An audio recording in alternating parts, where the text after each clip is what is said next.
என் தாய் உருவாகும் முன்னே என் கருவை கண்டீரையா, என் பெயர் உருவாகும் முன்னே பெயர் சொல்லி அழைத்தீரையா. எப்படிப்பா உமக்கு நன்றி சொல்லுவேன், சொல்ல வார்த்தையே இல்லை. நீங்க போது என் வாழ்க்கை முழுவதும் வேறு ஆசையே இல்லை. எப்படிப்பா உமக்கு நன்றி சொல்லுவேன். ஆமென். நீங்க போதும் என் வாழ்க்கை முழுவதும் வேறு ஆசையே இல்லை. என் தாய் உருவாகும் முன்னே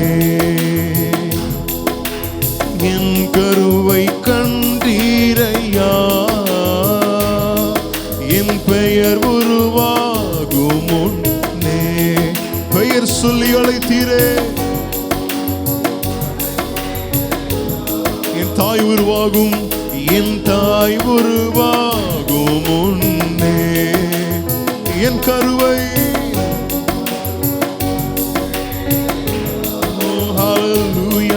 என் பெயர் உருவாகும் முன்னே அழைத்தீரையா. எப்படிப்பா உமக்கு நன்றி சொல்லுவேன், சொல்ல வார்த்தையே இல்லை. நீங்க போதும் என் வாழ்க்கை முழுவதும் வேற சந்தோஷமா. எப்படிப்பா உமக்கு நன்றி சொல்லுவேன். ஹல்லேலூயா. நீங்க போது என் வாழ்க்கை முழுவதும் வேறு ஆசையே இல்லை. எலும்புகள் உருவாகல, நரம்புகள் உருவாகல, தசைகள் உருவாகல, தரிசனம் உருவானதே. தாய் கருவிலே தரிசனம் உருவான. சேர்ந்து சொல்லுவீங்களா? எலும்புகள் எலும்புகள் உருவாகல, நரம்புகள் உருவாகல, தசைகள் உருவாகல, தரிசனம் உருவானதே. தாய் கருவிலே தரிசனம் உருவானதே. எப்படிப்பா உமக்கு நன்றி சொல்லுவேன், சொல்ல வார்த்தையே இல்லை. நீங்க போது என் வாழ்க்கை முழுவதும் வேறு ஆசையே. ஆமே. எப்படிப்பா உமக்கு நன்றி சொல்லுவேன். ஹல்லேலூயா. வேறு ஆசையே இல்லை. என் தாய் உருவாகும் முன்னே என் கருவை கண்டீரையா, என் பெயர் உருவாகும் முன்னே பெயர் சொல்லி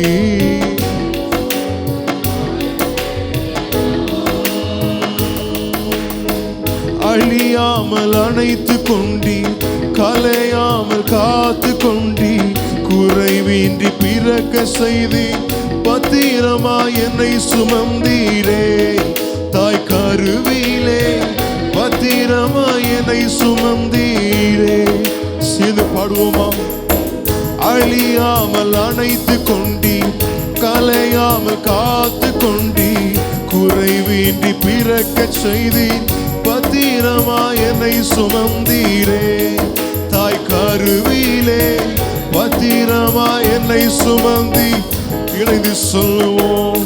ஓ எப்படிப்பா உமக்கு நன்றி சொல்லுவேன். இல்லப்பா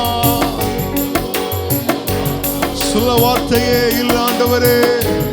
ஓஹோ எப்படிப்பா உமக்கு நன்றி சொல்லுவேன், சொல்ல வார்த்தையே இல்லை. நீங்க போது என் வாழ்க்கை முழுவதும் வேறு ஆசையே இல்லை.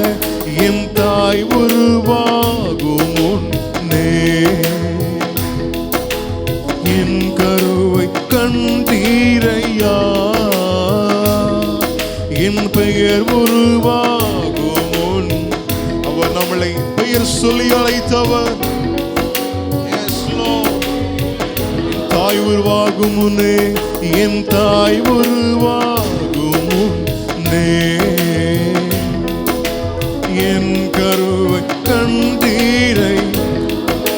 தாயின் கர்ப்பத்தில் உருவாகும் முன்னே நீரங்களை தெரிந்தவரே பெயர் சொல்லி அழைத்தீரையா. எப்படிப்பா உமக்கு நன்றி சொல்லுவேன், சொல்ல வார்த்தையே இல்லை. நீங்க போது என் வாழ்க்கை முழுவதும் வேறு ஆசையே இல்லை. எப்படிப்பா உமக்கு நன்றி சொல்லுவேன். சொல்லுங்க, நன்றி ஆண்டவரே.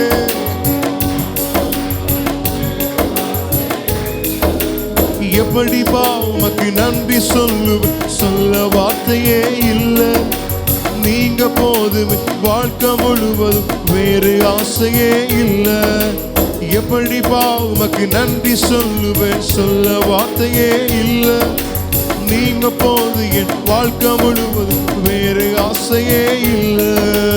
எப்படிப்பா உமக்கு நன்றி சொல்லுவேன். நன்றி ஆண்டவரே, நன்றி அப்பா, உமக்கு ஸ்தோத்திரம் ஆண்டவரே. தாயின் கருவிலே நீரங்களை தெரிந்து கொண்டவர், தாயின் குருப்பத்தில் உருவாகும் முன்பதாகவே நீரங்களை முன் குறித்த தெய்வம். நன்றி சொல்லுவேன், சொல்ல வார்த்தையே இல்லை. நீங்க போதும் என் வாழ்க்கை முழுவதும் வேறு ஆசையே இல்லை. வேறு ஆசையே இல்லை, வேறு ஆசையே இல்லை, வேறு ஆசையே இல்லை. ஹல்லேலூயா. நாங்கள் நன்றி. உம்முடைய கிருபையினால் இரங்களை பாதுகாத்துக் கொள்ளுகிற தெய்வம், உம்முடைய கிருபையினால் இரங்களை சூழ்ந்து கொள்ளுகிற தெய்வம். அப்பா, உம்முடைய கிருபை அது பெரியது ஆண்டவரே. உம்முடைய கிருபை அது மேலானது ஆண்டவரே. எங்கள் ஜீவனை பார்க்கிலும் உம்முடைய கிருபை மேலானது. எங்கள் வாழ்க்கையை பார்க்கிலும் உம்முடைய கிருபை மேலானது. நாங்கள் எந்த நிலைமையில் நாங்கள் போய் கொண்டிருந்தாலும் ஆண்டவரே, நீர் எங்களை உம்முடைய கிருபையினால் வழிநடத்தி கொண்டிருக்கிறபடியினால் நாங்கள் சொல்லுகிறோம், எல்லாவற்றை பார்க்கிலும் ஆண்டவரே உம்முடைய கிருபை மேலானது. ஹல்லேலூயா.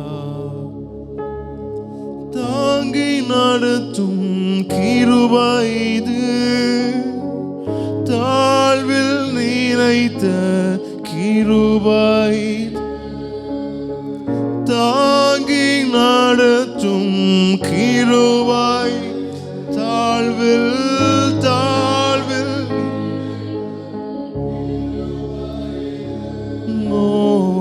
தந்தையும் தாயும் கைவிட்டாலும் தயவாய் காத்து கிருபை இது. தந்தையும் தாயும் கைவிட்டாலும் தயவாய் காத்து கிருபை இது. அப்பா, கிருபைகளா என்னை காத்து சேர்ந்து சொல்லுவீங்களா? அப்பாவும் கிருபை, அப்பாவும் கிருபைகளா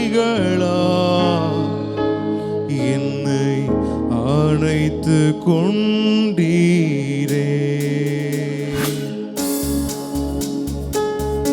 சேர்ந்து நல்ல கரங்களை தட்டி உன்னுடைய கிருபையை நாம் கொண்டாடி பாடுவோம். அப்பாவும் கிருபைகளா என்னை காத்து கொண்டீரே.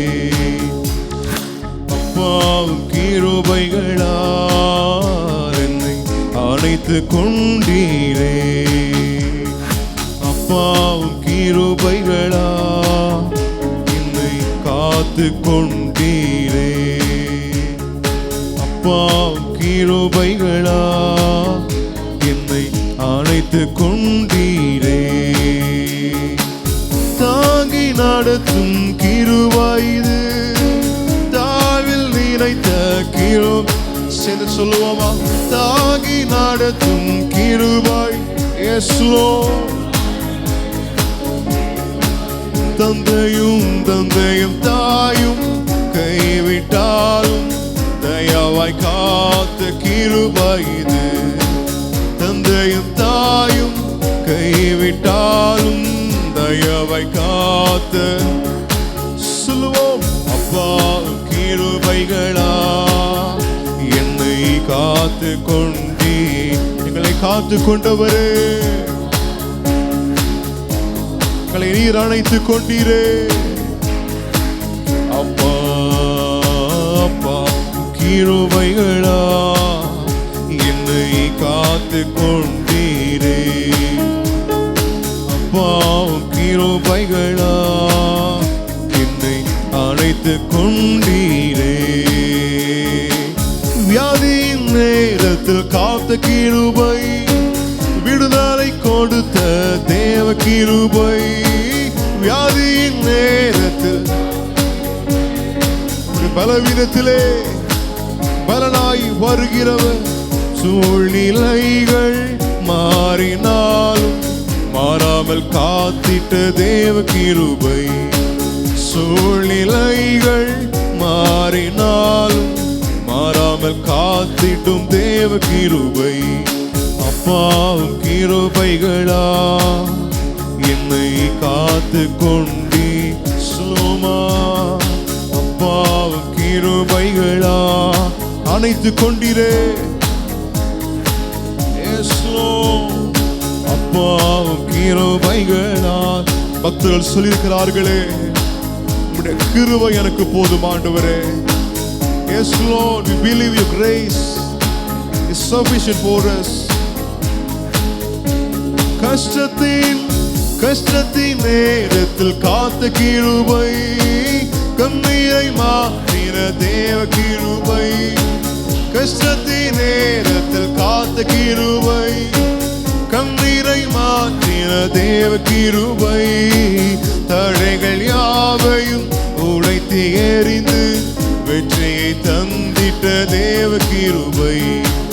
தடைகள் யாவையும் உடைத்து எறிந்து வெற்றியை தந்திட்ட தேவ கிருபை.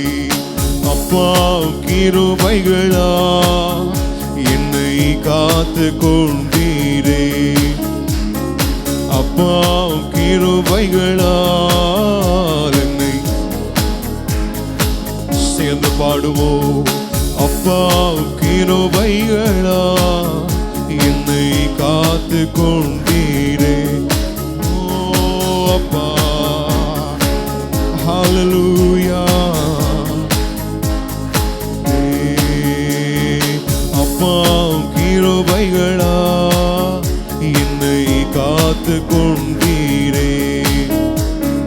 அப்பா கிருபைகளா என்னை அணைத்துக் கொண்டீரே. உம்முடைய கிருபையா நீர் எங்களை அணைத்துக் கொள்ளுகிற தெய்வம். ஓ நீர் எங்களை அணைத்துக் கொள்ளுகிற தெய்வமே. உம்முடைய கிருபையால் எங்களை பாதுகாத்துக் கொள்ளுகிற தெய்வமே. நாங்கள் உம்மை ஆராதனை செய்கிறோம். ஹல்லேலூயா. வியாதியின் நேரத்தில் ஹல்லேலூயா எங்களுக்கு விடுதலையை தந்த தேவ கிருபை. ஓ பலவீன நேரத்தில் பலவான்களாகி மாற்றின தேவ கிருபை. கஷ்டத்தின் நேரத்தில் எல்லா கஷ்டங்களையும் மாறுபடியாய் செய்த தேவனுடைய கிருபை. கிருபை மேலானதே, கிருபை அது பெரியதே. ஓ நாங்கள் உம்மை ஆராதனை செய்கிறோம். உமக்கு நன்றி நன்றி நன்றி நன்றி. உமக்கு நாங்கள் நன்றி செலுத்துகிறோம். எல்லாரும் ஒரு விஷயம் அப்படி எழுத நின்று தேவனுடைய நாமத்தை மகிமைப்படுத்தலாமா? எல்லாரும் எழுத நின்று ஹல்லேலூயா ஸ்தோத்திரிக்கிறோம். நீர் பெரியவர், அற்புதங்களை செய்கிற தெய்வமே நாங்கள் துதிக்கிறோம். எல்லா தடைகளையும் மாற்றுகிறவரே நாங்கள் துதிக்கிறோம். ஆமே நன்றி ஆண்டவரே ஸ்தோத்திரிக்கிறோம். ஹல்லேலூயா இயேசுவே ஸ்தோத்திரிக்கிறோம். அசைவாடும் ஆவியே தூய்மையுள்ள ஆவியே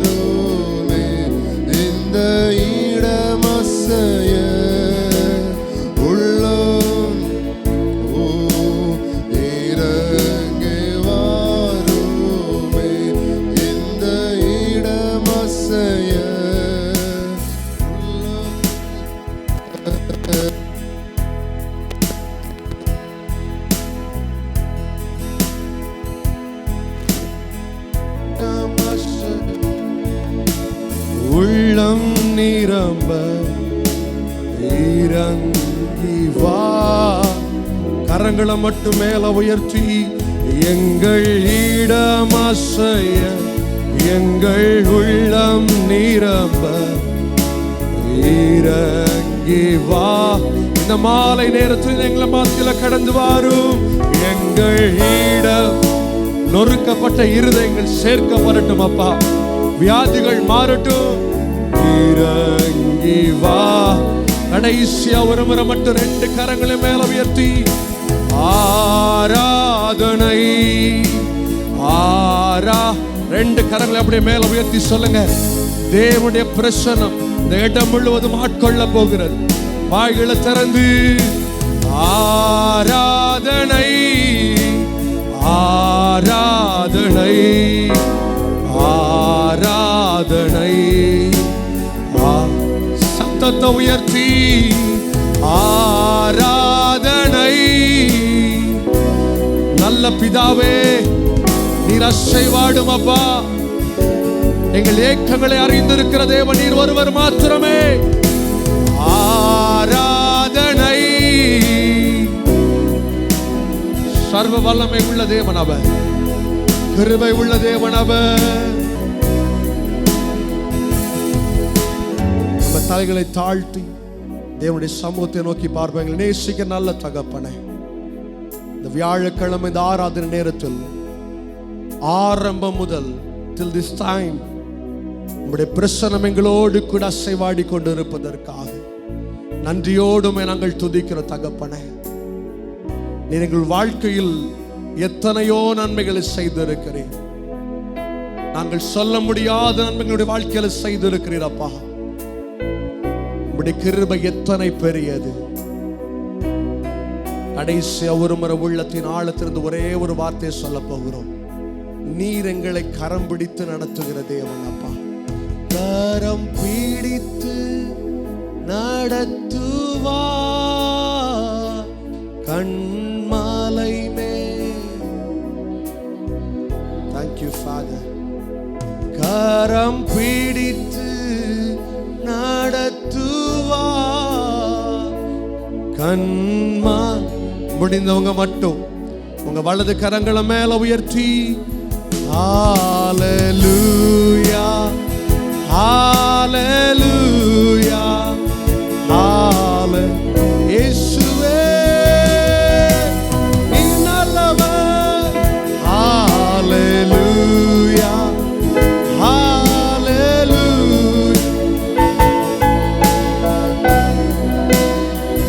ஹalleluya. நல்லவர் என்பது எந்த மாற்றமும் இல்லையாப்பா. மீதியான நேரத்தை உம்முடைய கரங்களை நாங்கள் தாழ்த்தி தருகிறோம். நீர் எங்களை வழிநடத்தும் பெரிய காரியங்களை செய்யும். இயேசு கிறிஸ்துவின் நாமத்தில் நாங்கள் ஜெபிக்கிறோம் எங்கள் ஜீவனுள்ள நல்ல தகப்பனே, ஆமென். கடந்து வந்திருக்க உங்கள் யாவரையும் ஆண்டவராக இயேசு கிறிஸ்துவின் நாமத்தினாலே நான் வாழ்த்துகிறேன், வரவேற்கிறேன். ஒவ்வொரு வாரம் இந்த இடத்துல வியாழக்கிழமை மாலை நேரத்தில் 6:30 மணி முதல் 8 மணி வரை நம் தேவனை ஆராய்த்து கொண்டிருக்கிறோம். கர்த்தர் இவ்வளவு நாளும் கர்த்தர் நம்மை ஆசீர்வதித்திருக்கிறார். வார்த்தைகளின் மூலமாய் கர்த்தர் நம்மை பலப்படுத்தி கொண்டிருக்கிறார். நிச்சயமாய் உங்களுக்கு ஆசீர்வாதமாக இருக்கும் என்று கர்த்தருக்குள் நம்புகிறேன். கர்த்தர் உங்களை ஆசீர்வதிப்பாராக. வேகமாய் தேவனுடைய வார்த்தைக்கு நேராக நான் கடந்து செல்ல வேண்டும் என்று விரும்புகிறேன். என்னோடு கூட உங்கள் வேத புஸ்தகங்களை 2 கொரிந்தியர் புஸ்தகம் 5ஆம் அதிகாரம் 17ஆம் வசனத்தை யாராவது ஒருவர் சத்தமாக நாம் வாசிக்க கேட்போம். 2 கொரிந்தியர் 5ஆம் அதிகாரம் 17ஆம் வசனம். இப்படி இருக்க ஒருவன் கிறிஸ்துவுக்குள் இருந்தால் புதிய சிருஷ்டியாய் இருக்கிறான். பழையவைகள் ஒழிந்து போயின, எல்லாம் புதிதாயின. கரங்களை உயர்த்தி சொல்லுங்க ஹalleluya. எனக்கு அருமையான தேவ பிள்ளைகளை, மிக அருமையான ஒரு வார்த்தை ஆண்டவர் இந்த இடத்துல பதிவு செய்து வைத்திருக்கிறதை நம்மால் பார்க்க முடிகிறது. ஒருவன் கிறிஸ்துவுக்குள் இருந்தால் அவன் எப்படி இருக்கிறான்? புதிய மனுஷனா இருந்தான். இந்த நாட்களில் ஒரு புதிய ஒரு ட்ரெண்ட் ஒன்று இருக்குது. ஒருத்தன் கிறிஸ்தவனா மாறிட்டா 4 கார் வாங்கிடலாம். ஒருத்தன் கிறிஸ்தவனா மாறிட்டா, விசுவாசியா மாறிட்டா பெரிய பெரிய பில்டிங் வாங்கிடலாம். ஒருத்தன் விசுவாசியா தேவனுடைய சமூகத்துக்கு வந்துட்டா எல்லா வியாதிகளும் மறைந்து ஓடிவிடும். இது உண்மைதான். ஒரு ஆமேன் சொல்லுங்க. வசனம் சொல்லுது, ஆபிரகாமை பார்த்து ஒரு ஆசீர்வாதத்தை சொல்லுகிறார்.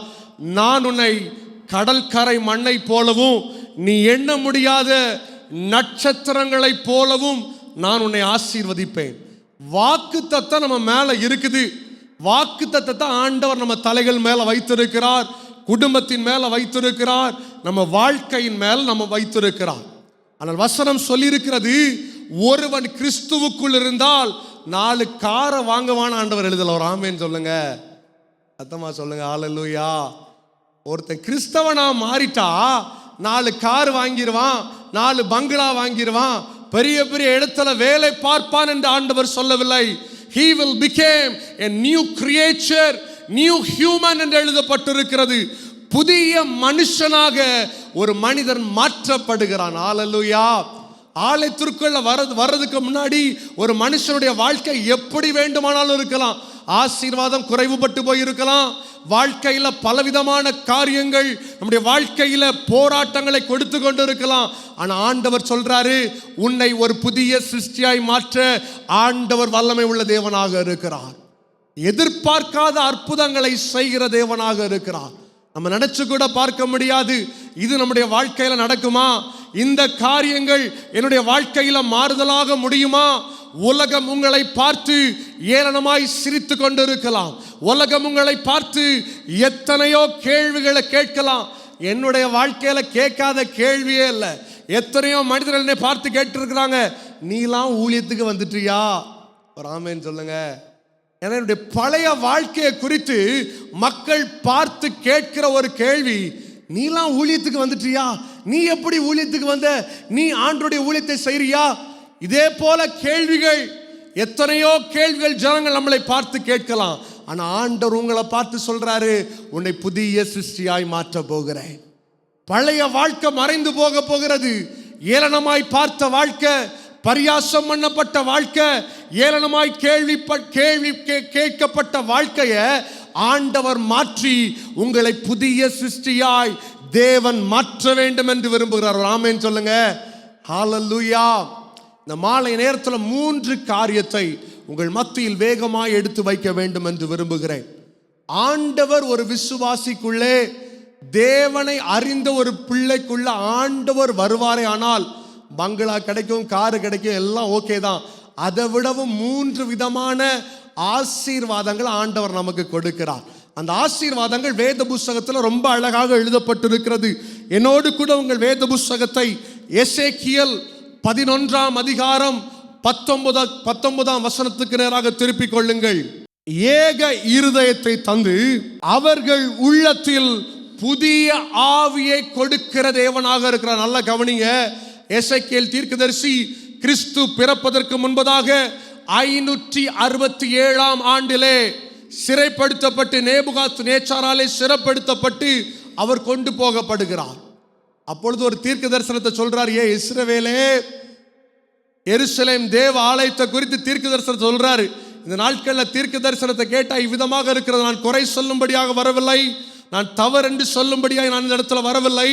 ஆனால் இந்த காலத்து தீர்க்க தரிசனங்கள், தேவன் உனக்கு வீட்டை கொடுப்பார், தேவன் உன்னை உயர்த்துவார், தேவன் நாளை காரை கொடுப்பாரு, இன்னைக்கு இருக்கிற சூழ்நிலையை காட்டிலும் நாளைக்கு மாறிவிடும் என்று சொல்லி கொண்டிருக்கிறார்கள்.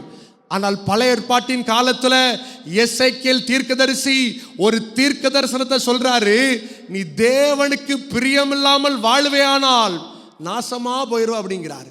இந்த காலத்துல இப்படி சொன்னா சபைக்கு ஒருத்தனும் வரமாட்டான். ஒரு ஆமென் சொல்லுங்க. இன்னைக்கு சபையில சொல்ல வேண்டிய காரியம் கர்த்தர் ஆசீர்வதிப்பார், உன் சூழ்நிலையை மாத்துவார், கவலையை மாத்துவார், கண்ணீரை துடைப்பார்னு புதிய ஏற்பாட்டு ஸ்டைல்ல பேசுனா எல்லாம் நல்லா தான் இருக்குது. ஆனால் தேவனுடைய வார்த்தையை நாம் புரிந்து கொள்ள வேண்டும்.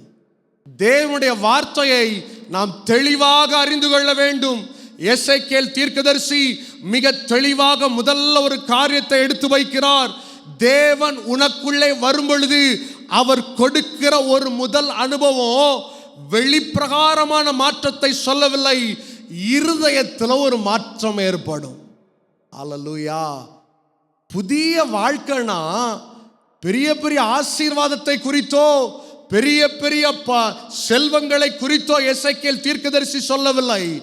முதலாவது ஆண்டவர் உங்களுக்குள்ளே வருவாரே ஆனால் முதல் ஆண்டவர் கொடுக்கிற ஆசீர்வாதம், there will be a change in your character. வெளியில பார்க்கிற மனுஷன் உங்களை பார்த்து சொல்லுவான், எபியா கேவலமா நடந்துட்டு இருந்தான், மோசமா நடந்துட்டு இருந்தான், ஆனா இன்னைக்கு அவங்கிட்ட ஒரு மாற்றம் தெரியுது, இன்னைக்கு அவங்கிட்ட ஒரு வித்தியாசம் தெரியுது. அவன் பேசுறத கேட்கும் போதே அவனுக்குள்ள தேவன் இருக்கிறான்னு என்ன பண்ண முடியுது, புரிந்து கொள்ள முடிகிறது. அதுதான் தேவன் நம்ம கிட்ட விருப்பப்படுகிற முதல் மாற்றம். அல்லேலூயா. இன்னைக்கு நினைக்கிறாங்க எல்லாரும் ஆண்டுடைய சபைக்கு வந்த உடனே செழிப்பு செழிப்பு செழிப்பு செழிப்பு. ஆண்டவர் சொல்லியிருக்கிறார், இவைகள் எல்லாம் உங்களுக்கு எப்படி கொடுக்கப்படும், கூட கொடுக்கப்படும். நீங்கள் எண்ணுவதற்கும் நினைப்பதற்கும் அதிகமாய் ஆண்டவர் உங்க வாழ்க்கை என்ன பண்றாரு, கிரியை பண்ணுகிறார். ஆனால் தேவன் உங்களுக்குள்ளே வருவாரே ஆனால், பரிசுத்த ஆவியானவர் உங்களுக்குள்ளே இடைப்படுவாரே ஆனால், முதலாவது தேவன் உங்க வாழ்க்கையில செய்கிற ஒரு அனுபவம் சேஞ்ச் இன் கேரக்டர். இருதயத்தில் ஒரு மாற்றத்தை ஆண்டவர் கொடுக்கிறார். ஒரு வேறு மனுஷனாக ஆண்டவர் உங்களை மாற்றுகிறார். புதிய ஏற்பாட்டின் காலத்தில் வாசிக்கும் பொழுது மத்தேயு, மார்க்கு, லூக்கா புஸ்தகத்தில் தேவன் ஒரு மனுஷனை குறித்து சொல்லுகிறார். அவனுடைய பெயர் லேகியோன். லேகியோன்னா எத்தனை பேருக்கு அர்த்தம் தெரியும்? லேகியோன் என்றால் மூல பாஷையில் ரொம்ப அழகான ஒரு அர்த்தம் கொடுக்கப்பட்டிருக்கிறது. கிரேக்க படையிலே நிறைய பெரிய ஆர்மி இருக்குன்னு வச்சுக்கோங்களேன். ஆர்மியில் தனித்தனி குரூப்பாக இருப்பாங்க, தனித்தனி பேட்ரோலாக இருப்பாங்க. இப்போ ஒரு போர் நடக்குது அப்படின்னா உடனே எல்லா குரூப்பையும் அவங்க ஃபைட் பண்ணுறதுக்கு அனுப்ப மாட்டாங்க. என்ன பண்ணுவாங்க, முதல்ல ஒரு குரூப்பை சூஸ் பண்ணுவாங்க.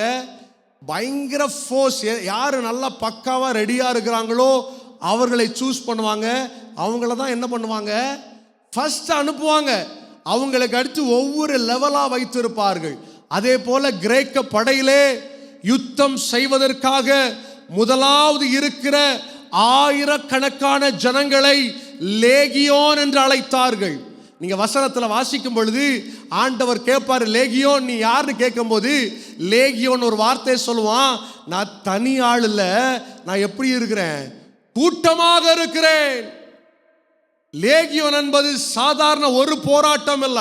இன்னைக்கு நீங்க நினைக்கலாம், வாழ்க்கையில என்னை சுற்றி ஒரு பிரச்சனை இல்லை, என்னை சுற்றி எங்க திரும்பி பார்த்தாலும் பிரச்சனை, எங்க திரும்பி பார்த்தாலும் போராட்டம், எங்க திரும்பி பார்த்தாலும் வியாதி. ஆண்டவர் ஒரே ஒரு வார்த்தை சொல்றாரு, get out of this man, வெளியே போ. ஒரே ஒரு வார்த்தை போதும், இந்த இரவு நேரத்தில் அற்புதத்தை நீங்க பார்க்க போறீங்க. ஒரு ஆமென் சொல்லுங்க. ஒரே ஒரு வார்த்தை ஆண்டவர் சொல்லுவாரே ஆனால், இருதயம் பரிசுத்தமாக இருக்கும் பொழுது அடைக்கப்பட்ட வாசல்கள், அடைக்கப்பட்ட தாழ்பால்களை தேவன் இந்த இரவு நேரத்தில் உடைக்க வல்லமை உள்ள தேவனாக இருக்கிறார். கரங்களை தட்டி அப்பாவுடைய நாமத்தை மகிமைப்படுத்துவோம். ஹல்லேலூயா. முதலாவது ஒரு காரியத்தை பார்க்கிறோம். எசேக்கியேல் தீர்க்கதரிசி விதமாக சொல்லுகிறார், பேர்ல மாற்றம் அல்ல, பேர்ல மாற்றத்தை ஆண்டவர் விரும்பவில்லை. வெளிப்பிரகாரமான தோற்றத்தில் ஆண்டவர் மாற்றத்தை விரும்பவில்லை, இருதயத்தில் மாற்றத்தை விரும்புகிறார். ஒரு அப்பா அம்மாவுக்கு ஒரு பிள்ளை பிறந்துச்சு. அப்பா பேர் கிறிஸ்டோபர், அம்மா பேர் மேரி. அப்பா பேர் என்னது? கிறிஸ்டோபர், அம்மா பேர் மேரி. ஒரு நாள் வீட்டில் பயங்கர சண்டை. பக்கத்து வீட்டுக்காரர் வாராரு வீட்டுக்கு. எப்பா எதனாலப்பா உங்கள் வீட்டில் இவ்வளோ சண்டை? நீங்கள் நல்லா தேவனை ஆராதிக்கிறவங்க இல்லையா, இந்த சபைக்கு போகிறவங்க இப்படி ஆராதிப்பீங்களே, ஆனால் வீட்டில் வந்து இந்த பிரச்சனையை பண்ணுறீங்களே அப்படிங்கிறாங்க. உடனே இந்த ஐயா அவரை கூப்பிட்டு சொன்னார், ஐயா எங்கள் 2 பேருக்கும் ஒரு குழந்தை பிறந்துச்சு, வீட்டில் எங்களுக்கு பயங்கர பிரச்சனை. உடனே இவர் கேட்குறாரு, குழந்தை பிறந்துனா வீட்டில் சந்தோஷம் தானே ஐயா வரும், பிள்ளை பிறந்துனா வீட்டில் மகிழ்ச்சி தானே, எதனால உங்கள் வீட்டில் பிரச்சனை அப்படின்னு கேட்டார். உடனே இவர் சொன்னார், பேர் வைக்கிறதுல பிரச்சனை. எதில் பிரச்சனை? பேர் வைக்கிறதுல பிரச்சனை. உடனே கேட்டார், சரி அப்படி என்னதான் உங்களுக்குள்ள பிரச்சனை அப்படின்னு கேட்கும்போது அந்த அம்மா சொல்கிறாங்க, எங்கள் அப்பா 2 காரு, ஒரு பங்களா, 2 ஏக்கர் நிலத்தை கொடுத்துருக்கிறாரு, எங்கள் அப்பா பேரை தான் பிள்ளைக்கு வைப்பேன்னு நிற்கிறாங்க. இந்த இவர் பார்த்தாரு பாருங்க, இந்த அப்பா. இவர் சொன்னார், அந்த பிள்ளைக்கு அப்பா சொன்னார், நான் தான் இவளை வாழ வச்சிருக்கிறேன், கல்யாணம் முடிஞ்சு 2.5 வருஷம் எனக்கு காசில், நான் போட்ட காசில் தான் கஞ்சி குடிச்சிருக்கிறான், எங்க அப்பா பேரை தான் வைக்கணும்னு பயங்கர சண்டை. 2 பேருக்கும் வீட்டில் பாத்திரம்லாம் அங்கங்கன்னு பறக்குது, அந்த அளவுக்கு சண்டை. இவர் பார்த்தாரு, இப்படியே போச்சுன்னா இது சரிப்படாது, இந்த குடும்பம் உடஞ்சிரும் நினச்சிட்டு அவரை பார்த்து சொன்னார், சரி நான் ஒரு முடிவை சொல்கிறேன், கவலைப்படாதீங்க, இன்னைக்கு பேர் வச்சு முடிச்சிருவோம் பிள்ளைக்கு அப்படிங்கிறாரு. உடனே 2 பேருக்கும் சந்தோஷம். சேரெல்லாம் போட்டாங்க, எல்லாரும் உட்கார்ந்தாங்க, பிள்ளை தூக்கி சென்டரில் வச்சாங்க. சரி என்ன பேர் வைக்கலாம் அப்படின்னு கேட்டாங்க. உடனே இவர் கொஞ்ச நேரம் யோசிச்சார், இந்த பிரச்சனையிலேருந்து எப்படி வெளியே கொண்டு வர்றது. சரி பேர் வைப்போம் அப்படின்ட்டு, உங்கள் பேர் என்ன அப்படின்னு கேட்டார். அப்பா பேர் என்னது? கிறிஸ்டோபர். அம்மா பேர் என்னது? மேரி. சரி உங்கள் பேரில் கொஞ்சத்தை பாதியை பிச்சை எடுத்து வைப்போம், அம்மா பேரில் கொஞ்சத்தை எடுத்து வைப்போம்னு சொல்லிட்டு அம்மா பேர்லேருந்து முதல்ல எம்ஏ எடுத்தாங்க. மேரிக்கு முதல்ல என்ன வார்த்தை? எம்ஏ. 2 வார்த்தை எடுத்து வச்சுட்டாங்க. அடுத்து அப்பா பேர் என்னது? கிறிஸ்டோபர். CRI சேர்த்து வச்சு பிள்ளைக்கு மாக்கிரின்னு பேர் வச்சுட்டான். ஹல்லேலூயா. இன்னைக்கு வெளியரங்கமாய் பேர், வெளியரங்கமான கிறிஸ்தவர்களாக வெளியரங்கமா நாங்க அது செஞ்சிருக்கிறோம், இது செஞ்சிருக்கிறோம், அது எங்களுக்கு ஆண்டவர் தந்திருக்கிறாரு, இது எங்களுக்கு ஆண்டவர் தந்திருக்கிறாரு. ஆண்டவர் விரும்புகிற முதல் காரியம் இருதயத்துல பரிசுத்தத்தை எதிர்பார்க்கிறார். வெளிப்பிரகாரமான பேர்ல இருக்க கிறிஸ்தவம் இல்ல, வெளிப்பிரகாரமா போட்டிருக்கிற சட்டையில கிறிஸ்தவம் இல்ல, வெளிப்பிரகாரமா இருக்கிற வீட்டுல கிறிஸ்தவம் அல்ல, இருதயத்துல பரிசுத்தம் தான் ஆண்டவர் விரும்புகிற உண்மையான கிறிஸ்தவம். ஹல்லேலூயா. லேகியனுடைய வாழ்க்கையில பிசாசு பிடிச்சு போய் வாரான், போராட்டத்தோடு கடந்து வருகிறான், பிரச்சனைகளோடு கடந்து வருகிறான். இயேசுடைய ஒரே வார்த்தை அவனுடைய வாழ்க்கையை தலைகீழாக மாற்றினது. ஆமென் சொல்லுங்க. இந்த இரவு நேரத்தில் நீங்க நினைக்கலாம், என் வாழ்க்கையில இது மாறுமா, என் வாழ்க்கையில் இந்த நெருக்கம் மாறுமா, என்னுடைய வாழ்க்கையில் இந்த போராட்டம் மாறுமா, நான் சென்று கொண்டிருக்கிற கஷ்டம் மாறுமா? ஆண்டவர் உங்களை பார்த்து சொல்றாரு, இன்னைக்கு உங்களை புதிய மனுஷியா ஆண்டவர் மாற்ற போகிறார், புதிய மனுஷனாக ஆண்டவர் மாற்ற போகிறார். எப்பொழுது? இருதயம் பரிசுத்தமாக இருக்கும்பொழுது. முதலாவது காரியம் ஆண்டவர் சொல்றாரு, எசேக்கியேல் புத்தகத்தில் ஆண்டவர் எழுதி வைத்திருக்கிறார், புதிய சிருஷ்டி, இருதயத்தில் ஆவியில புதிய மனுஷனாக நீங்கள் மாற்றப்படும் பொழுது உங்க வாழ்க்கை எப்படிப்பட்ட வாழ்க்கையா இருக்கலாம், அடைக்கப்பட்ட வாழ்க்கையா இருக்கலாம், நொறுக்கப்பட்ட வாழ்க்கையா இருக்கலாம், கண்ணீர் சிந்தி கொண்டிருக்கிற வாழ்க்கையா இருக்கலாம். ஆண்டவரை நோக்கி ஜெபம் பண்ணி பாருங்க, நிச்சயமாய் பலவீனனை அவர் பலவானாய் மாற்றுகிற தெய்வமாக இருக்கிறார். ஹல்லேலூயா. வேகமாக 2வது காரியத்திற்குள்ளே நான் கடந்து செல்ல வேண்டும் என்று விரும்புகிறேன். அதே வசனத்தின் அதே பகுதியை நான் மறுபடியும் வாசிக்க கேட்போம். எசேக்கியேல் 11ஆம் அதிகாரம் 19ஆம் வசனம். புதிய ஆவியை கொடுத்து கல்லான இருதயத்தை அவர்கள் மாம்சத்திலிருந்து எடுத்து போடுகிற தேவனாக இருக்கிறார். ஹல்லேலூயா. 2வது, ஒரு கிறிஸ்தவனுடைய குணாதிசயம் என்ன தெரியுமா? தேவனை அறிந்த பிள்ளைகள், தேவனை தெரிந்த பிள்ளைகளுக்குள்ளே இருக்க வேண்டிய ஒரு கேரக்டர் என்ன தெரியுமா? கல்லான இருதயம் இல்ல, சாஃப்டான இருதயம். சிலர் பிடிச்சபடியில தான் நிற்பான். நான் சொன்னா இதுதான் ரைட்டு, நான் பேசினா இதுதான் ரைட்டு, இது நீ சொல்றது எல்லாம் தவறுன்னு பிடிச்சபடியிலே நிற்பான். ஆனால் விசுவாசிகள், தேவனை குறித்து அறிந்த ஜனங்கள், பரிசுத்த ஆவியானவர் ஒருவனுக்குள்ளே இருப்பாரே, ஆனால் விட்டு கொடுக்கிற குணாதிசயம் அவனுக்குள்ள இருக்கும். ஹல்லேலூயா. அழகான ஒரு பழமொழி உண்டு, விட்டு கொடுக்கிறவன் கெட்டு போவதில்லை, கெட்டு போறவன் என்ன பண்றதில்ல, விட்டு கொடுக்கவே மாட்டான், நான் தான் பிடிச்சபடியிலே நிற்பான். நோவாவுடைய காலத்தில் பார்க்கும் பொழுது ஆண்டவர் ஒரு தீர்க்க தரிசனத்தை நோவாவை பார்த்து சொல்லுகிறார், I am going to destroy this world, இந்த உலகத்தை நான் அழிக்க போகிறேன். ஏன் என்று பார்த்தால் ஆண்டவர் சொல்றார், இந்த உலகம் ஃபுல்லும் அக்கிரம் செய்கிறார்கள், மோசமான பாவத்தை செய்கிறார்கள், தேவன் விரும்பக்கூடாத வாழ்க்கையை அவர்கள் வாழுகிறார்கள். நோவா என்ன பண்ணியிருப்பாரு? நம்மளை போல, இப்போ இருக்கிற ஊழியக்காரங்களை போல ரோட்லலாம் போகும்போது சொல்லியிருப்பாரு, எப்பா ரட்சிக்கப்படு, ரட்சிக்கப்படு, ஆண்டவர் அழிக்க போறாரு. இவன் என்ன சொல்லியிருப்பான்? உலகத்தில் கேட்கிறவன், அதெல்லாம் எப்படி நடக்கும், உனக்கு தேவன் ஒருத்தன் உண்டா, இந்த உலகம் எப்படி அழியும், பிடிச்ச அப்படியே நின்றுப்பாரு. ஒரு கப்பலை கெட்ட எவ்வளவு நாள் எடுக்கும், கெட்டும் போது ஒவ்வொரு நாளும் சொல்லியிருக்கலாம், எப்பா உலகம் அழிஞ்சிரும், உலகம் அழிய போகுது, ஜாக்கிரதையாரு, கவனமாறு, எவ்வளவு வார்த்தையை சொல்லி இருக்கலாம். ஆனா சுத்தி இருந்து கேட்கிறவன்லாம் அவனை பரியாசம் பண்ணி, இவனுக்கெல்லாம் என்னத்த அறிவு இருக்கு, இவன் கத்தி என்னத்த பிரயோஜனம், இவன் ஆண்டவர் ஆண்டவன் சொல்லி என்னத்த நடக்க போகுது, பிடிச்ச பிடியிலே இருந்தான். ஒரு நாள் வந்தது, அந்த பேழையினுடைய கதவு அடைக்கப்பட்டது. இன்னைக்கு ஆண்டவர் நமக்கு நல்ல நேரத்தை கொடுத்திருக்கிறார், நல்ல ஸ்லாக்கியத்தை கொடுத்திருக்கிறார். அவரை துதிக்கும்படியாக, அவருடைய நாமத்தை உயர்த்தும்படியாக நல்ல பாக்கியத்தை நமக்கு கொடுத்திருக்கிறார். இந்த டைம்ல ஆராதிக்காம தேவனுடைய ஆசீர்வாதத்தின் கதவுகள் பூட்டின பிறகு ஆராதிச்சு நல்ல ஒரு ஆராதனை 6:30 மணி முதல் 8 மணி வரை தேவனை துதிக்கக்கூடிய ஸ்லாக்கியத்தை கர்த்தர் கொடுத்திருக்கிறார். இந்த நேரத்தில் துதிக்காம சும்மா உட்கார்ந்துட்டு பிரச்சனை வரும்போது ஆண்டவரே திறந்து தாங்கப்பா, கட்டுகள் உடையட்டும் என்று கேட்டால் வாசல்கள் அடைக்கப்படும்.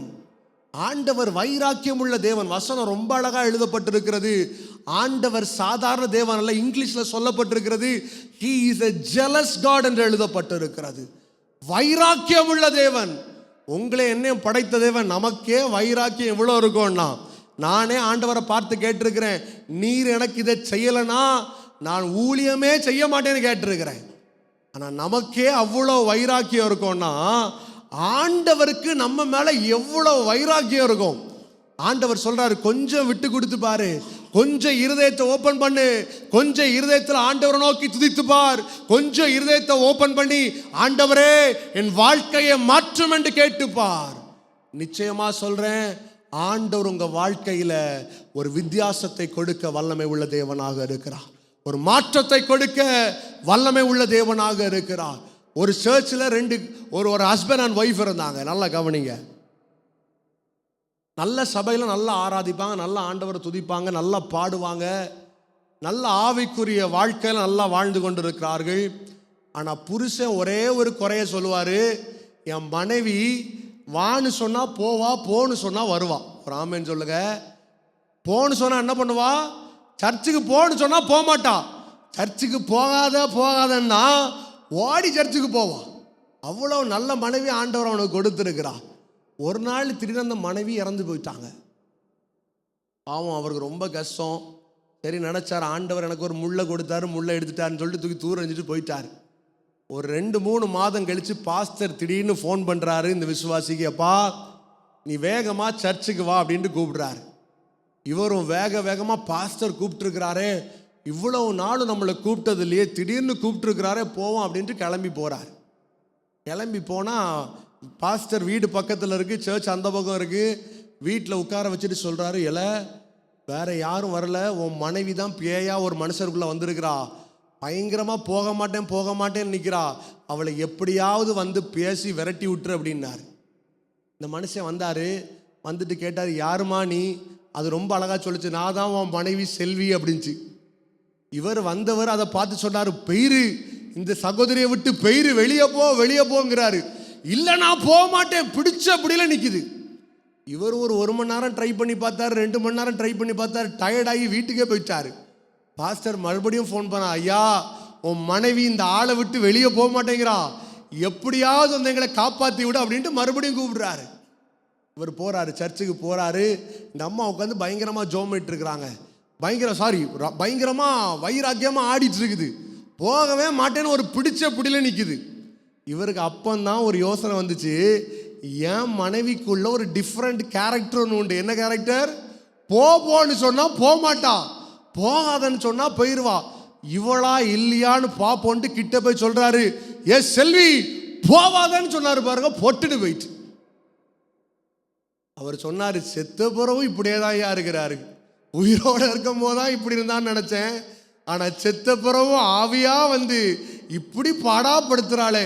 நகைச்சுவையாக இருந்தாலும் பிரியமானவர்களே, அறிந்திருக்க வேண்டிய காரியம், தேவனுடைய சமூகத்தில் எப்பொழுது இருதயம் உடைக்கப்படுகிறதோ, எப்பொழுது இருதயம் ஆண்டவரே என்னை விட்டு கொடுக்கிறேன், என்னை தாழ்த்தி தருகிறேன், என்னை பயன்படுத்தும் என்று கேட்கிறீர்களோ, அப்பொழுது ஆண்டவர் உங்களை பார்த்து சொல்றாரு, உன்னை புதிய மனுஷனாய் கர்த்தர் மாற்றுகிறார். சூழ்நிலையை தேவன் மாற்றுகிறார், நெருக்கத்தை மாற்றுகிறார், பிரச்சனைகளை தேவன் மாற்றுகிற தேவனாக இருக்கிறார். கரங்களை உயர்த்தி சொல்லுங்க, ஹல்லேலூயா. ரெண்டாவது ஒரு அனுபவம் ரொம்ப அழகா எழுதப்பட்டிருக்கிறது. பிடிவாதம் நமக்குள்ள இருக்கக்கூடாது. இதுவரை ஆண்டவர்கிட்ட முரண்டு பிடிச்சிட்டு இருந்திருக்கலாம், குடும்பத்துல பிடிச்ச பிடியில வாழ்ந்துட்டு இருக்கலாம். இன்னைக்கு கொஞ்சம் விட்டு கொடுத்து பாருங்க. இந்த நாட்கள்ல கஷ்டமா இருக்கிற ஒரு காரியம் என்ன தெரியுமா? கிறிஸ்தவ ஜனங்கள் தான் கோர்ட்டு வாசலிலும் அட்வொகேட் முன்னாடி நிற்கிறாங்க. காரணம் என்ன தெரியுமா? புருஷன் மனைவிக்கு விட்டு கொடுக்கறது இல்ல, மனைவி புருஷனுக்கு விட்டு கொடுக்கறது இல்ல. ஒரு சைக்கிள் இருக்குதுன்னா முன்னாடி இருக்கிற சக்கரமும் பின்னாடி இருக்கிற சக்கரமும் ஒரே திசையில சென்றாதான் அந்த சைக்கிள் ஒழுங்கான திசையில போகும். ஒருவேளை முன்னாடி இருக்கிற சக்கரம் நான் லெஃப்ட் சைடு போறேன், பின்னாடி இருக்கிற சக்கரம் ரைட் சைடு போறேன் அப்படின்னுச்சுன்னா அந்த சைக்கிள் ஃபெயிலியர். இன்னைக்கு நிறைய குடும்ப வாழ்க்கையில, நிறைய கிறிஸ்தவ ஜனங்களுடைய வாழ்க்கையில ஃபெயிலியர் காரணம் என்ன தெரியுமா? விட்டு கொடுக்காமல் வாழுவது. முதலாவது தேவன் உங்க இருதயத்துக்குள்ள கொண்டு வாங்க. ரெண்டாவது பிடிவாதத்தை விட்டுட்டு, ஆண்டவரே என்னை விட்டு கொடுக்கிறேன் ராஜா, என்னை முழுசுமா விட்டு கொடுக்கிறேன்ப்பா, என்னை நீ மாற்றும் என்று கேளுங்கள். நிச்சயமாய் உங்கள் வாழ்க்கையில் அற்புதங்களை செய்ய வல்லமை உள்ள தேவனாக இருக்கிறார். ஹல்லேலூயா. கடைசியாக ஒரே ஒரு காரியத்தை மாத்திரம் நான் சொல்லி நான் ஜெபம் செய்ய வேண்டும் என்று விரும்புகிறேன். அதே வசனத்தை நாம் மறுபடியும் வாசிக்க கேட்போம். கடைசி பகுதியில் இவ்விதமான ஒரு வார்த்தை எழுதப்பட்டிருக்கிறது. கல்லான இருதயத்தை அவர்கள் மாம்சத்திலிருந்து எடுத்து போட்டு சதையான இருதயத்தை அவர்களுக்கு அருளுகிற தேவனாக இருக்கிறார். ஹல்லேலூயா. நம்ம நிறைய பேர் சொல்ற கேள்விப்பட்டிருப்போம். ஒரு ஆள் கொஞ்சம் ஒல்லியா இருந்துட்டாங்க அப்படின்னா, இல்லை நீ சாப்பிடவே இல்லையா, 10 நாள் சாப்பிடாம கிடக்கிற போல இருக்கு அப்படின்ட்டு கேட்பாங்க. ஒருத்தர் ரத்தம் இல்லாமலே குண்டாயிட்டு போனான்னா அவனை பார்த்து கேட்பாங்க, ஏப்பா சாப்பிட்டா நீ இவ்வளோ குண்டா இருக்கு அப்படிம்பாங்க.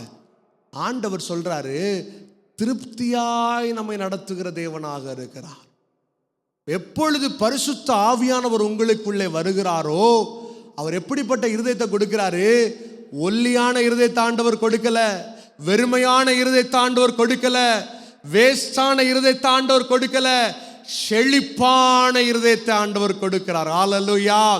இன்னைக்கு நிறைய பேருடைய வாழ்க்கையில இருக்கிற குறைவு என்ன தெரியுமா? செழிப்பை இழந்து போய் இருக்கிறார்கள். நிறைய பேரை பார்த்து கேட்கிறோம், ஏமா இவ்வளவு சோகமா இருக்கிறீங்க? ஐயா, என்னுடைய வாழ்க்கையில் ஆசீர்வாதங்கள் குறைவுபட்டு இருக்கிறது. எல்லாம் நல்லா தான் இருக்குது ஐயா, நான் இருக்கிற இடம் நல்லா தான் இருக்குது, வேலை நல்லா தான் இருக்குது, குடும்பம் எல்லாம் ஓகே. ஆனால் ஏதோ ஒரு பகுதியில், ஏதோ ஒரு மூலையில நான் கதறி கொண்டிருக்கிறேன். என்னுடைய இருதயம் மெலிந்து போயிருக்கிறது, நொறுக்கப்பட்டு இருக்கிறது.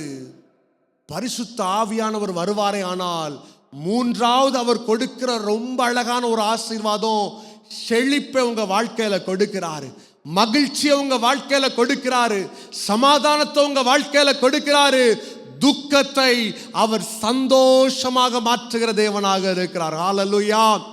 வறண்டு போன வாழ்க்கை, ஆகாருடைய வாழ்க்கை வறண்டு போனது. சொந்த நேசிக்கிற புருஷனாலே தள்ளப்படுகிறாள். வனாந்திரத்துக்குள்ள போகும்போது அவன் வாழ்க்கை எப்படி இருந்திருக்கும் நினைச்சு பாருங்க. இன்னைக்கு யாருமே இல்லாத ஒரு இடத்திற்குள்ளே போகும் பொழுதே இருதயம் டமால் டமால் என்று அடிக்கிறது. ஆனால் வனாந்திரத்தில் தண்ணி இல்லை, சாப்பாடு இல்லை, பேசிக்கொள்ள நண்பர்கள் இல்லை, நேசிப்பதற்கு சொந்தங்கள் இல்லை. தன்னுடைய சொந்த குமாரனை எடுத்துட்டு நடு காட்டுக்குள்ள போறா, வனாந்திரத்துக்குள்ள போறா. என் வாழ்க்கையில செழிப்பு கிடைக்குமா, என் வாழ்க்கையில நெருக்கம் மாறுமா? எவ்வளவு கண்ணீர் விட்டுருக்கணும். ஒருவேளை இந்த வார்த்தை கேட்டுக்கொண்டிருக்கிற நீங்கள் கண்ணீரின் பள்ளத்தாக்குக்குள்ளே நடந்து கொண்டிருக்கலாம், பாலைவனத்துக்குள்ளே நடந்து கொண்டிருக்கலாம், குடும்பம் பாலைவனம் என்கிற அனுபவத்திற்குள்ளே நடந்து கொண்டிருக்கலாம். ஆகார் ஆண்டவரை பார்த்து சொல்ற, ஆண்டவரே புஷ்டி உள்ள இருதயத்தை எனக்கு கொடுங்கப்பா, ஆண்டவரே என்னுடைய இருதயம் சமாதானத்தினால் நிறையட்டும், தேவைகள் சந்திக்கப்படட்டும் என்று கேட்கிறாள். நடந்த காரியம் என்ன தெரியுமா? பொய் உரையாத வேத புஸ்தகம் விதமாக சொல்லுகிறது, அவருடைய கண்ணீரை தேவன் கேட்டார். ஹல்லேலூயா. அவருடைய கண்ணீரை தேவன் கேட்டார். ஆகாருடைய வாழ்க்கையில பாலைவனம் சோலைவனமாக மாறுனா, உங்க வாழ்க்கையில நீங்க எந்த சிச்சுவேஷனுக்குள்ள போயிட்டு இருந்தாலும், எப்படிப்பட்ட நெருக்கத்துக்குள்ள போயிட்டு இருந்தாலும், மனிதர்களால் தள்ளப்பட்டிருக்கலாம், உறவுகள் உங்களை ஒதுக்கி வச்சிருக்கலாம், நீங்க நேசித்தவர்கள் உங்களை வேண்டாம் என்று சொல்லி இருக்கலாம். ஆண்டவர் சொல்றாரு, உன்னை புதிய மனுஷனாக மாற்றுவேன். ஹல்லேலூயா. உன்னை புதிய மனுஷியாக மாற்றுவேன். இதுவரை உன்னுடைய வாழ்க்கையில கண்ணீர், இதுவரை உன்னுடைய வாழ்க்கையில நெருக்கம், இதுவரை உன்னுடைய வாழ்க்கையில போராட்டம், ஆண்டவர் மறுபடியும் உன்னை பார்த்து சொல்றாரு, பலவீனங்கள் பலவானாய் மாற்றப்படும். ஹல்லேலூயா. மூன்றாவதாக ஒரு அனுபவம் எழுதப்பட்டிருக்கிறது. எசேக்கியேல் தீர்க்கதரிசி மிக தெளிவாக, மிக தீர்க்கமாக, ஒரு வைராக்கியத்தோடு ஒரு வார்த்தையை சொல்லுகிறார். உங்க வாழ்க்கையில தேவன் ஒரு புதிய மாற்றத்தை கொடுக்க போகிறார். இதுவரை இழந்து போன காரியத்தை மறுபடியும் அவர் கொடுப்பார். இதுவரை இழந்து போன சமாதானத்தை தேவன் மறுபடியும் உங்க வாழ்க்கையில கொடுப்பார். இதுவரை நீங்க தேடி கொண்டிருக்கிற ஆசீர்வாதத்தை தேவன் உங்கள் வாழ்க்கையில் கொடுக்க அவர் ஜீவனுள்ள தேவனாக இருக்கிறார். உலகத்தை தேடி ஓடாதீங்க. உலகத்துல அங்க போனா அது நடந்துரும், இங்க போனா அது நடந்துரும். தேவனுடைய பிரசன்னத்தை மட்டும் தேடுங்க, தேவனுடைய சமூகத்தை மட்டும் தேடுங்க. வசனம் சொல்லுகிறது, என் சமூகம் உனக்கு முன்பாக செல்லும். ஆமென். என் சமூகம் உனக்கு முன்பாக சொல்லும். அவர் சமூகம் வந்துட்டுனா வசனம் என்ன சொல்லு தெரியுமா? கோணலான பாதைகள் செவ்வையாக மாற்றப்படும், வனாந்திரம் நீரூற்றாக மாற்றப்படும். உன்னுடைய வாழ்க்கையில் இருக்க மாறா மதுரமாக மாற்றப்படும். மாறாவோடு இந்த வாழ்க்கையை நீங்க வாழ்ந்து கொண்டு இருக்கலாம். எங்க திரும்பி பார்த்தாலும் என்னை ஏளனமாய் பேசுகிற ஒரு கூட்டம் இருக்கிறார்களே. எங்க திரும்பி பார்த்தாலும் ஏதாவது நல்ல காரியம் இருக்குதா, ஏதாவது நல்ல காரியம் இருக்குதா என்று கேட்பதற்கு ஒரு கூட்டம் சுற்றி திரிகிறார்களே. என் வாழ்க்கையில ஒரு மாற்றம் வருமா, என் வாழ்க்கையில ஒரு இளைப்பாறுதல் வருமா, என் வாழ்க்கையில சூழ்நிலை மாறுமா? கண்ணீரோடு இந்த வார்த்தையை நீங்கள் கேட்டுக்கொண்டு இருக்கலாம். எனக்கு அருமையான தேவ பிள்ளைகளே, ஆண்டவர் உங்களை பார்த்து சொல்லுகிறார், எப்படிப்பட்ட பலவீனமாய் இருந்தாலும், எப்படிப்பட்ட நெருக்கமாய் இருந்தாலும், பரிசுத்த ஆவியானவர் உங்களுக்குள்ளே வரும் பொழுது, பரிசுத்த ஆவியானவர் உங்களுக்குள்ளே வரும் பொழுது உங்கள் துக்கங்களை அவர் சந்தோஷமாக மாற்றுவார். கரங்களை உயர்த்தி சொல்லுங்க, ஹல்லேலூயா. ஒரே ஒரு சரணத்தை மாத்திரம் நாம் பாடி, நமக்கு தெரிந்த ஒரே சரணத்தை மாத்திரம் பாடி நாம் ஆராதனைக்கு நேராக கடந்து சொல்ல போகிறோம். கடைசியாக ஒரு வார்த்தையை சொல்ல போகிறோம். நீர் நல்லவர், என் வாழ்வில் நன்மை செய்தவர், நீர் உயர்ந்தவர், என்னை உயர்த்தி அழகு பார்க்கிற தேவன். இந்த மாலை நேரத்தில் நெருக்கத்தோடு போராட்டங்களோடு தேவனுடைய சமூகத்தில் நீங்கள் கடந்து வந்திருக்கலாம். கண்களை மூடி ஒரே ஒரு வார்த்தையை என்னோடு கூட சேர்ந்து சொல்ல போறீங்க. ஆண்டவரே, நீ நல்லவர் அப்பா, என் வாழ்க்கையில் நன்மைகள் செய்கிற தேவன் தகப்பனே, நீர் உயர்ந்தவர், என்னை உயர்த்தி அழகு பார்ப்பவர். எல்லாரும் கண்களை மூடி. Thank you Holy Spirit, thank you Father. நல்லவரே ஏசப்பா, நீ நல்லவர், என் வாழ்வில் நன்மை செய்தவர், நீர் உயர்ந்தவர், என்னை உயர்த்தி. சேர்ந்து பாடுவீங்களா? நீ நல்லவர், என் வாழ்வில் நன்மை செய்தவர், நீர் உயர்ந்தவர். கரங்களை மேல உயர்த்தி, நீ நல்லவர், என் வாழ்வில் நன்மை செய்தவர், நீர் உயர்ந்தவர், என்னை உயர்த்தி.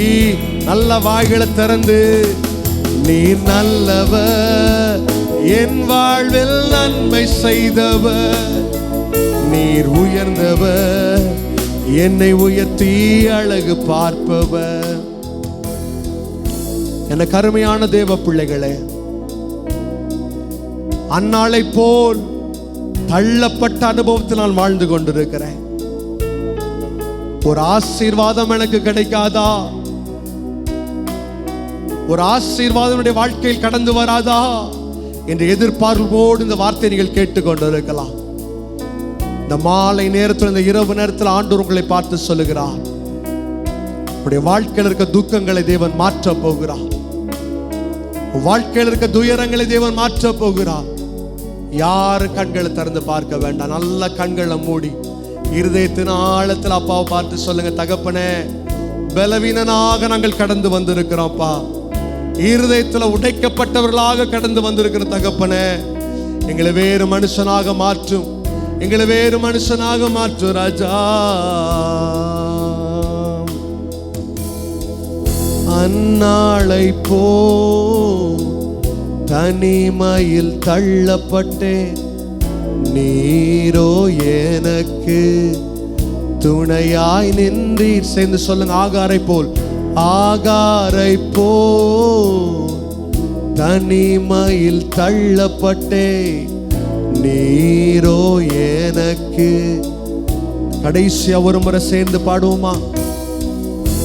ஆகாரை போல் தனிமையில் தள்ளப்பட்டேன், நீரோ எனக்கு. முடிந்தவங்க 2 கரங்களை தட்டி பாடுவோமா? நீ நல்லவர் என் வாழ்வில். எத்தனை பேர் விசுவாசத்தோடு சொல்ல போறீங்க? நீர் உயர்ந்தவர், என்னை உயர்த்தி அழகு பார்ப்பவர். நீ நல்லவர் என் வாழ்வில், நீர் உயர்ந்தவர், என்னை உயர்த்தி, சத்தத்தை உயர்த்தி. நீ நல்லவர் என் வாழ்வில் நன்மை. இன்னும் சத்தமா வாய்களை திறந்து சொல்லுவோமா? உயர்ந்தவர் என்னை உயர்த்தி. விசுவாசத்தோடு அறிக்கையிடுவோம். நீ நல்லவர் என் வாழ்வில் நன்மைகளை செய்யுங்கப்பா. நீர் உயர்த்தி அழகு பார்க்கிற தெய்வமே, என்னை உயர்த்தி இன்னும் ஒரு விசை கூட. நீ நல்லவர் என் வாழ்வில் அற்புதங்களை செய்ய தகப்பனே.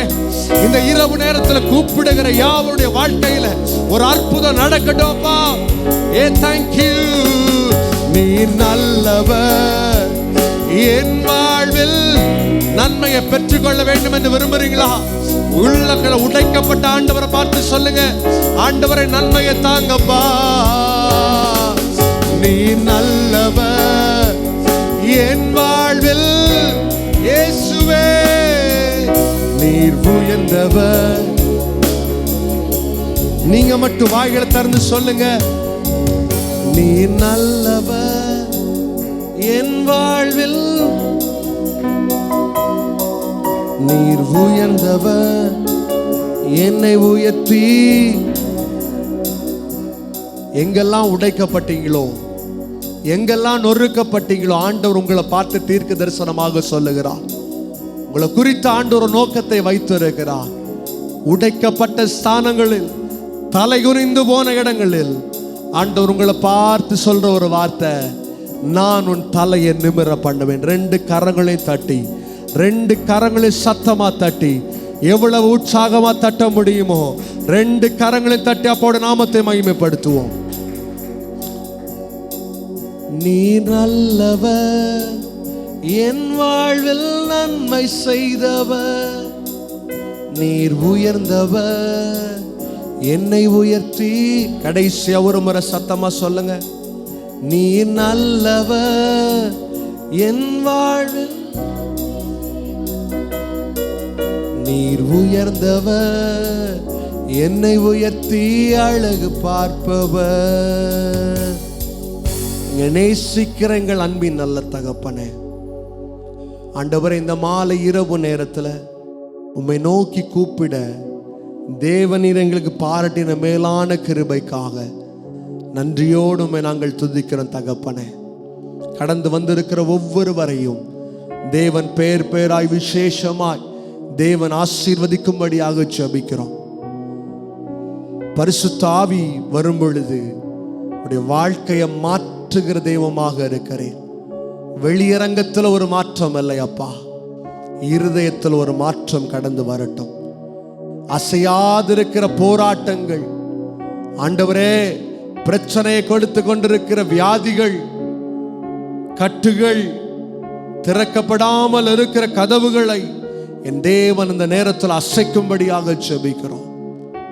ஒரு விடுதலை உண்டாகட்டும் தகப்பனே. தேவனுடைய சத்தம் காதேஸ் வதாந்திரத்தை அதிர பண்ணும் என்று சொல்லப்பட்டிருக்கிறதே. இந்த இரவு நேரத்தில் உம்முடைய வார்த்தை எங்களை அசைக்கும்படியாக ஜெபிக்கிறோம் அப்பா. அசைத்ததற்காக நன்றியோடு நாங்கள் துதிக்கிறோம். அடைக்கப்பட்ட வாசல்கள் திறக்கப்படட்டும்.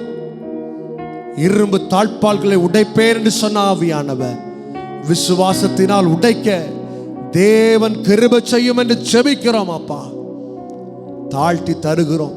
கடந்து வந்திருக்கிறவர்கள் வெறுமையாக போகக்கூடாதப்பா, விடுதலையை பெற்றுக்கொள்ளட்டும். வருகிற நாட்களில் இன்னும் அதிகமான ஜனங்கள் நாங்கள் சேர்ந்து இணைந்து நம்முடைய நாமத்தை மகிமைப்படுத்த நீர் கிருபை செய்யும்படியாக ஜெபிக்கிறோம். பெரிய காரியங்களை செய்யும். இந்த சபையோடு நீர் அசைவாடும் அப்பா. பெரிய காரியங்களை செய்யும். எங்களோடு கூட கடந்து வாரும். எங்களை தாழ்த்தி தருகிறோம். இயேசு கிறிஸ்துவின் நாமத்தில் ஜெபிக்கிறோம் எங்கள் ஜீவனுள்ள நல்ல தகப்பனே, ஆமென். எல்லாரும் சேர்ந்து சொல்லுவோமா? என் ஆத்துமாவே கர்த்தரை ஸ்தோத்திரி, என் முழு உள்ளமே பரிசுத்த நாமத்தை ஸ்தோத்திரி. என் ஆத்துமாவே கர்த்தரை ஸ்தோத்திரி, கர்த்தர் செய்த சகல உபகாரங்களை மறவாதே. ஆமென். சந்தோஷமா கரங்களை மேல வைத்து சொல்லுவோம். ஹல்லேலூயா.